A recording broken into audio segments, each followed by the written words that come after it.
I had earlier mentioned my interest in heading north to Da Nang and places beyond on a day trip.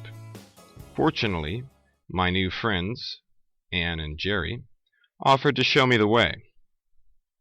So, after renting a bike for $4 and strapping on a borrowed helmet, we all left Hoi An and took the coast road north. 1, 2, 3, 4. The bike was small, the shifting jerky. I hadn't ridden one in 16 years, and Anne, well, you can see, she had a little trouble with the camera. But only after about 15 minutes of driving, we came to our first stop, a peculiar cluster of jagged hills known as the Marble Mountains.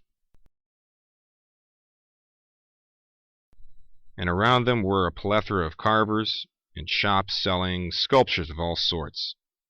Oh, now I know where Darcy Bustle came from. Not stopping long, though, we drove further north and into the city of Da Nang. It looked fairly normal, not much different than any other city, but we headed to a destination in Da Nang that had, well, special personal significance to me. In 1972, a young Marine sergeant spent a few months in this city before pulling out with his squadron, BMF 232. That man was, in fact, my father. Here he is the day he left. That boy is one of his replacements. So we headed to the place where my dad spent most of his time, what is now called Da Nang Airport. I didn't know quite what to expect, but I guess I shouldn't have been too surprised. It was just like any other mid-sized airport in Southeast Asia. Not much left from the old days, except for a few old hangars and concrete revetments in the distance, and an old control tower, lost amongst newer construction. So we stopped at a roadside vendor and had some lunch. I had a really good meal, then I had some coconut. And I'm going to try to stuff this down. There's no way I can eat a full coconut. I'll see what I can do. To me, Da Nang seemed to be the best representation of today's Vietnam, of any city I'd yet seen. What's more, it had another thing which my father had told me about. China Beach. Well, actually, the beach runs about 30 kilometers from Monkey Mountain to Hoi An, but we weren't exactly sure which part was the famed R&R destination of the American servicemen all those years ago. Somewhere around here.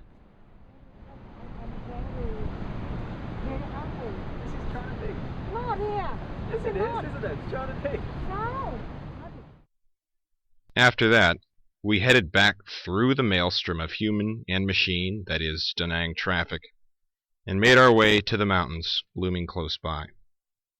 After getting to the mountains on the north side of the city, we were finally at a place that I had been waiting to see for many years. One of the major reasons I came to Vietnam. And well, there was only one thing that I could say.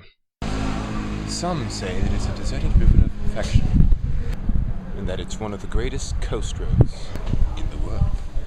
In the world. All we know is, it's called the Hai Van Pass, and I'm about to drive it on a motorcycle.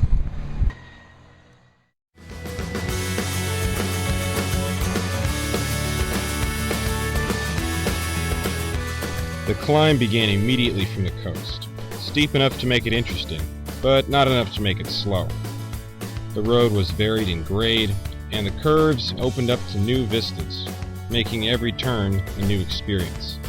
By this time, I was comfortable enough with the bike, and as the road went on, I really began to thrash it.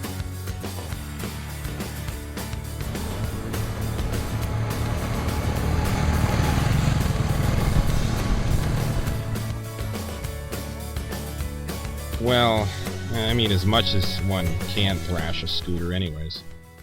Before we knew it, we were at the top, my altimeter reading 510 meters, or about 1,600 feet.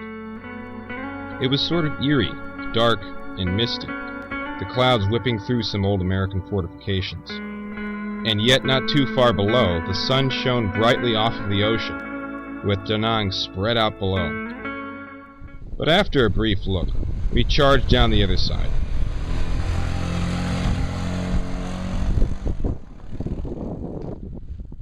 And found a little path to a village on the beach, where we met a young girl. Kun. Yodwin. My name is Kun. Oh, hi, I'm Caleb. Hai tuổi. Mấy tuổi? Bye. 27. 11. 11. 5. Her father had later staggered out of his house and tried to get us to drink some rice wine with him. Yet, judging from past experiences with the potency of rice wine, we declined, and, well, headed back up the pass.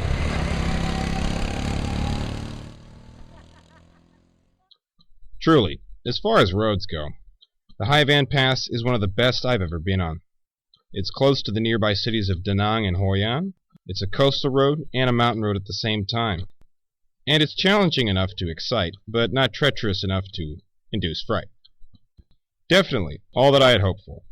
On the way back, Anne still wanted us to try to find the famed China Beach. We did find a beach, but we found out that China Beach actually was about 2 kilometers north of us, surrounded by big resorts which required you to pay to eat on the beach. Well, I mean, after all, a beach near Da Nang is a beach near Da Nang, isn't it? And I'm sure if I told my dad that I had found China Beach, he wouldn't know the difference, right? Be that as it may, my name is Caleb, and this is Da Nang. What a place.